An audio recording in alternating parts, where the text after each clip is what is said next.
আসসালামু আলাইকুম রাহমাতুল্লাহি ওয়া বারাকাতুহু। কেমন আছো শিক্ষার্থীবৃন্দ? আশা করি আল্লাহর রহমতে সকলেই ভালো আছো। আজ এটা ফার্স্ট ইয়ার এন্ড সেকেন্ড একটি সাবজেক্ট হচ্ছে আইসিটি। আজকে আইসিটি সাবজেক্টের তৃতীয় নম্বর চ্যাপ্টার পড়তে হচ্ছে সংখ্যা পদ্ধতি। আজকে সংখ্যা পদ্ধতির টপিকটা হচ্ছে কিভাবে হেক্সা থেকে অক্টাল করতে হয়। চলো শিক্ষার্থীবৃন্দ কথা না বলে আমরা হেক্সা থেকে অক্টালটা করে যাই। তো শিক্ষার্থীবৃন্দ এখানে দেখতে পাচ্ছ হেক্সা থেকে অক্টাল করতে হয়েছে।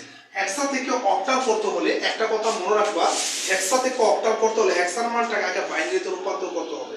কিভাবে করতে হবে? প্রথমত এই হেক্সার মানটা ঠিক এইভাবে সিম্বল ভাবে ভাঙা সাজাতে হবে। আমরা সাজালাম। তো শিক্ষার্থীবৃন্দ আমরা প্রথমত এটি সিরিয়াল ক্রম অনুসারে সাজালাম, কিন্তু আমি বলছিলাম হেক্সা থেকে অক্টাল করতে আগে হেক্সা মানটা বাইনারিতে করতে হবে। তো আগে এই মানটা বাইনারিতে প্রকাশ করি। তো বাইনারিতে প্রকাশ করতে হলে তোমার প্রথমত একটা ছক একটা সাইকেল দিয়ে করবে। আর হেক্সা থেকে বাইনারি করতে হলে হেক্সাকে 4 বেস করে নিতে হবে। কত বেস? 4 বেস। 4টা বেস কি কি শিক্ষার্থীবৃন্দ খেয়াল করো। এবার 4টা বেস হলে 8 4 2 1। ঠিক আছে? এবার অঙ্ক করবা অ্যানসার থেকে। এটা f। আমরা জানি f এর মান 15। তো এটা দাগ দিলাম 15 এর জন্য। f এর মান 15। সকল সংখ্যাগুলো যোগ করলে 15 হয়। সকল সংখ্যা যোগ করলে 15 হতে প্রত্যেকটার মান কি 1। d এর মান কত শিক্ষার্থীবৃন্দ? d এর জন্য একটা দাগ দিলাম। d এর মান হচ্ছে 13। d এর মান 13। তো 8 আর 4 কত? 12 1 কত? 13। অর্থাৎ 8ও লাগতেছে 4ও লাগতেছে 1ও লাগতেছে। আর 2 কাজে লাগে এখানে 0। তো 1 1 0 1। d এর মান কত? d এর মান 11। d এর জন্য দিলাম। তো শিক্ষার্থীরা কোনটা যোগ করলে 11 হয়? 8 আর 2 10 আর কত 11। অর্থাৎ তা শিক্ষার্থীবৃন্দ তো এখন d এর মানটা তোমরা দেখো। d এর মানটা কত? আমরা জানি d এর জন্য একটা দাগ দিলাম। d এর মান কত? 11। তো 11 কত? 8 আর 2 কত? 8 আর 2 10 আর কত 11 1 1 1 0। তো দেখো 1 0 1 1। তো শিক্ষার্থীবৃন্দ এখানে a দেখতে পাচ্ছ, এর মানটা কত? এর মান মানে 10। কোনটা যোগ করলে 10 হয়? 8 আর 2 10 আর বাকি কি 0। আমরা 0 দিয়ে দিলাম। এবার শিক্ষার্থীবৃন্দ আমি তোমাদের বলেছিলাম যে হেক্সা থেকে অক্টাল করতে হলে হেক্সানোটা বাইনারিতে করতে হবে। তো হেক্সানো বাইনারিতে করলাম। এখন অক্টাল। অক্টালের বেস 3টা। অক্টাল বেস কত? 3 বেস। তো আমরা 3 বেস করে নিই। অক্টাল বেস 3 এই যে এখান থেকে 3 আমরা 3টা সংখ্যা নিলাম।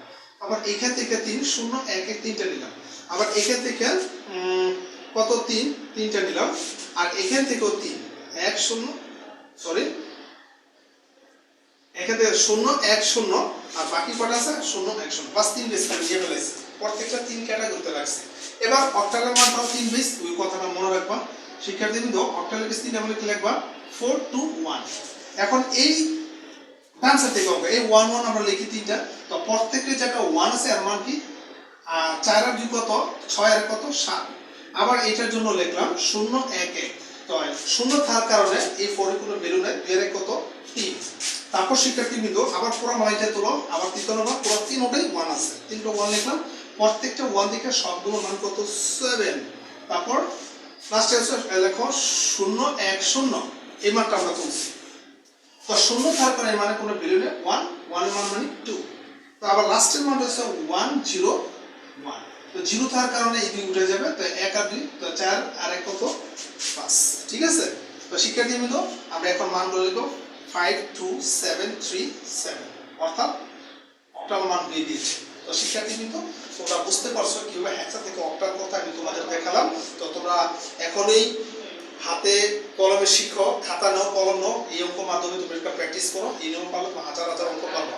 হোয়াইট বোর্ডে দেখতে পাচ্ছ আমি কিভাবে অঙ্কটা করছি। তোমরা বাসায় প্র্যাকটিস করো। আশা করি উপকার হবে। তো সেটা আছে মতো মানুষ আমি কিন্তু সাইজ নতুন কোনো আজীবন আছে মতো আল্লাহ হাফেজ।